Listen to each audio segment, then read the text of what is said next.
Igbo man again taking kwa mono za because na kan Father J Nwebe apụtagosi na nwere ihe ọgwala Ebuka Obi that na he only corrected him no nwere ihe mere ya. So in this video it was him doing a disclaimer n'ihe okwu.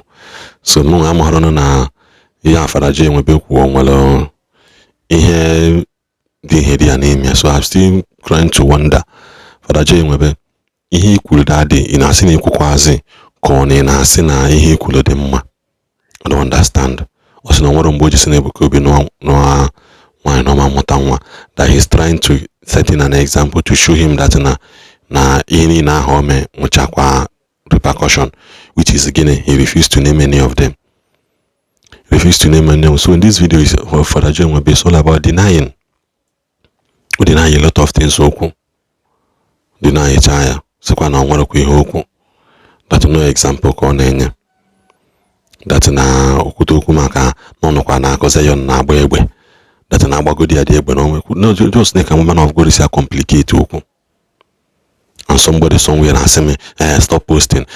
I will just no just can you people come out and tell him ni hokula adoroma first and tell him and urge him to stop making videos. If Obu no post, nobody will post. Who no post on one on your post, so nobody should come and be saying, okay. Before the Ebuka Obi sending him some threats, some say that I will go to jail, some say some were cursing me, saying that I'm cursing their man of God, that I said that he will suffer and that he will not give birth when he marry and all that. Number one, the Catholic priest does not curse. The Catholic priest is not allowed to lay a curse on anybody. I wasn't cursing him. Telling him that he will suffer is an information I'm passing to him. Laying a curse is a different thing. You cannot curse somebody who has already cursed himself. And the issue of jealousy, I've seen only one is jealous of. I've watched Ebuka's videos severally. I've tried to see what anybody could be jealous of. I have not seen. Because if it is with reference to money, no, just an individual, in one transaction, no one they get mayor, and they will not insult priests. Now, my question is, in a same no man suffer after creating this type of tension among the Christendom. I'm telling him so that he will refrain.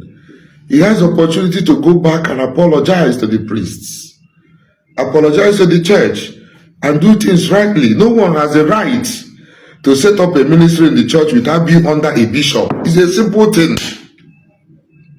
If Nambaka need to follow his way, or Nambaka nor under a bishop,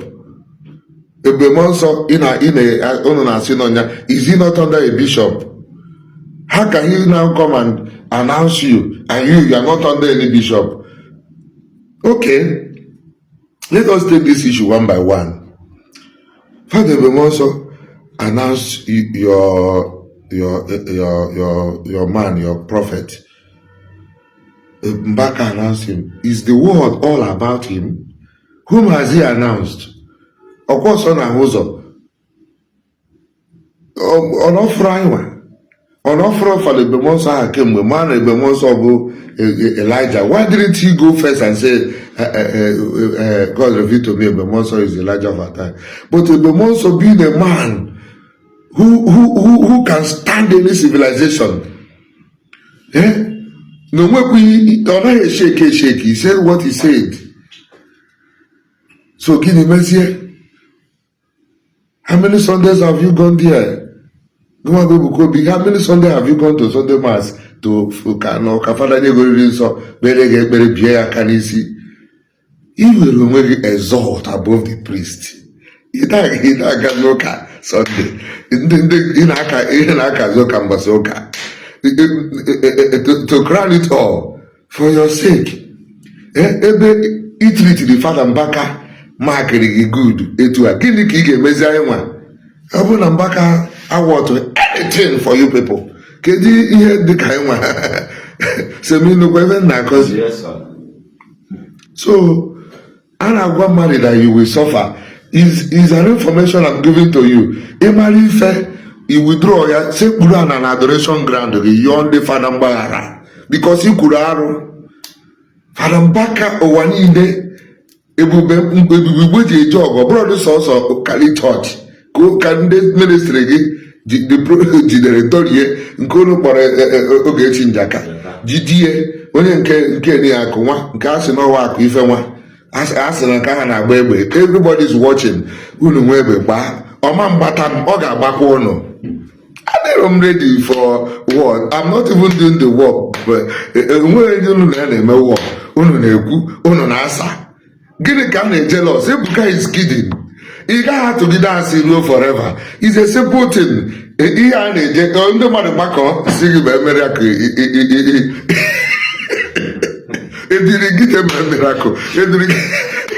Ihe megide miracle. Tikwuru ọtọ jụọ onwe gị. You are just ridiculing yourself because ụdị ha na-adị na Catholic Church ọ dịghị ọ bụ na ịjọs dọwara pụọrọ onwe gị okwene dị n'ọnụ ka na-edisivukwa ndị mmadụ na-ewe Catholic n'elu ihe eji Mbaka mee the worst thing ị nwere ike ime a man wee kparịa n'ihu nwunye the worst thing ị nwere ike iji mee a Catholic priest iji ihe gbasara sexual immorality mee ya abuse mana Ogechi Mbaka na-ekwu ihe ọ na-atọ gị ọ bụ na Chineke Mbaka ejere ọgụ dọkpụrụ nwa agbọghọbịa pịa isi n'ala osi etu adị esi na mekpo ndị fada isi mmechi ọnụ na because na asị you will suffer. It's an information I'm giving to you.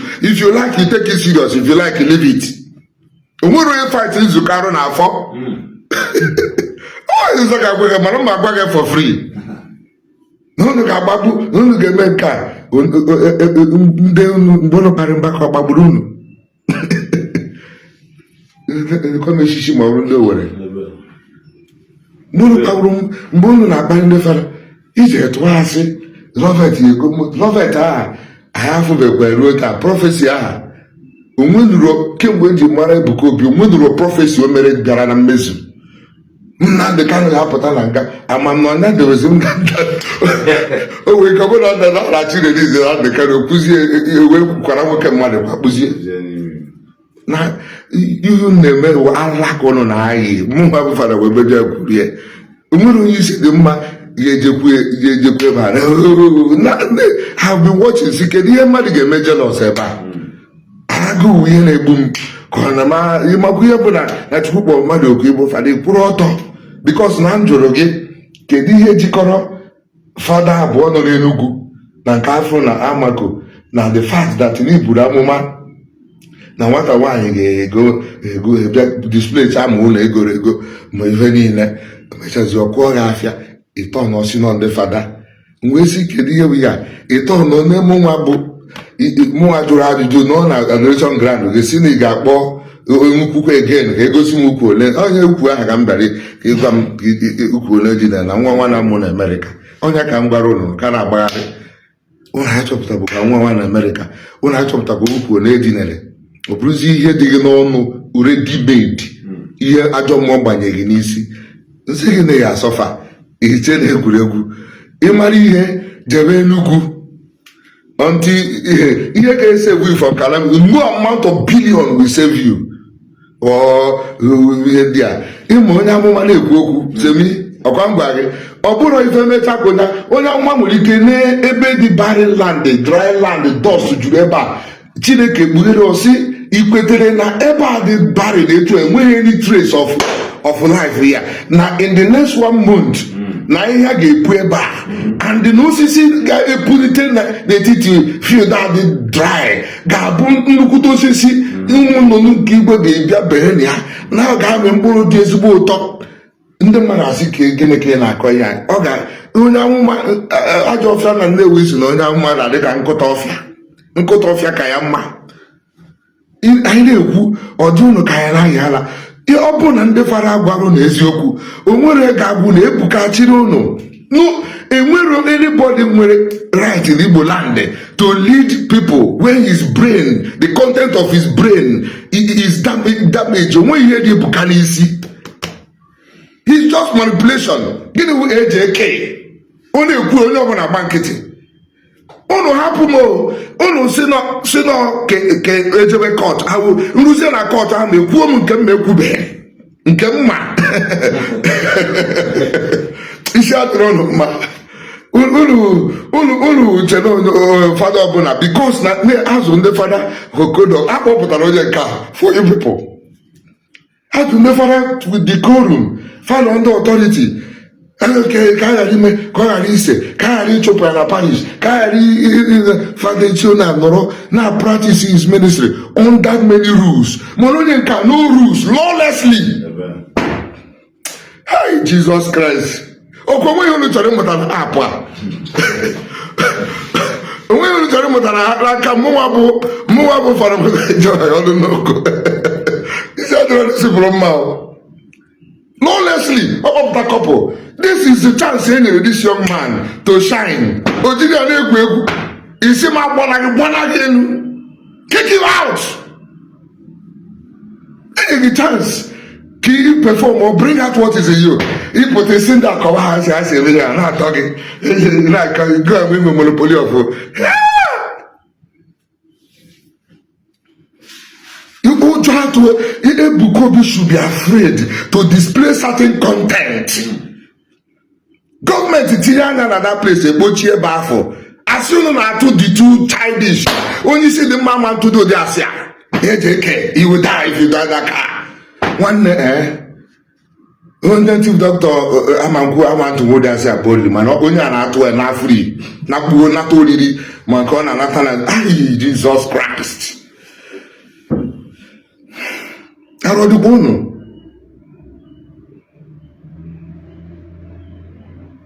bikonu onu hapum onu fo na man egwu e ka wa man ke Chineke du mbuwe una yeso na doburu mbaka sino fra na amako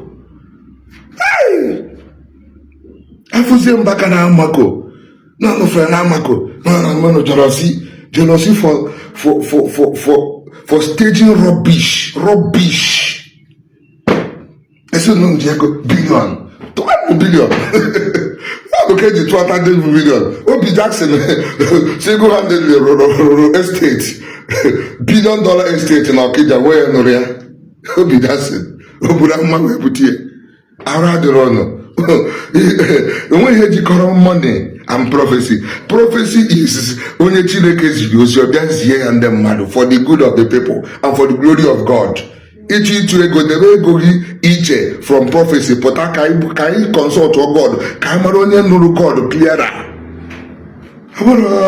Ine mo na gine de exam iburu ababi na mape isi m eti mbu iji expert bia ka ide ni sinisi ka mara ka iji iburu turunka join internet computer date of birth in the man computer ha pụta ekwubedi m okwu nka chọrọ ikwu no ọpụtawago and nkwue mma dịrị na ije court and mmebu n'ụzọ ru na court jekpo na akwụkwọ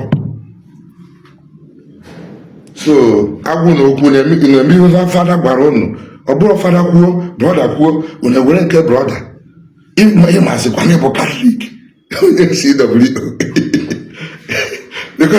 CWO brọda brọda ozike fada Mbaka olu Chineke ji ru iri na ọ bụzi trash now ọgwụ ya unu fụrụ brọda unu amụrụ onye ọkụ idotibụtohi ọsị nọ Mbaka zụrụ ya Mbaka nyere power Jesus Christ Mbaka ọfụnugo onye more than 3 times kemgbe ụwa ji bido. He show up face the first time, show the second one, the next thing disappear. I know onwe say mo onye bo. Ana akọghị ni n'oge echi jaka jide Mbaka na-azọ ya na ịgba nkịtị ejidezie na nga isi n'azụ were ego ụmụ ogbenye tụrụ DJ Kusan eji agbapụta oge echi jaka. You not esi m na arụ dị gị na ịma nta afọ ị ga-eme enjoy nwanne arụ adịso niile unu niile onwe unu wee wepụta na ya fada kwuru okwu the worst thing ga-eme fada iji sexual immorality kparị ya ya nwere nwa 6 years old na mmanwa ịmara owere m iwe akpọrọ gị polisi agbara ya abụje ha ndị ga-agbagbu gị na-ekwuzi nke m ị na-asị m na a ga-agbagbu m na ị ga-esu m to court ị na-agwa nche na ikwugide ka m mechie ọnụ mụnwa ha Chukwu gọzikwa ụnụ mana ihe m kwuru bụ na Chineke kere n'igwe na-anachiri m ụkọchukwu si m kwuwe okwu mara na ọ bụ taa ọ bụghị ụlọ ka m fụghara wee nwee ọnụ okwu n'okwu na-aghọta ha jụọ ndị niile kemgbe m ji jewe sekọndịrị skuul ruo today ekwu nke ma m ghọta ha pụta si na gịnị na-akọ ya aghọta m ihe na-akọ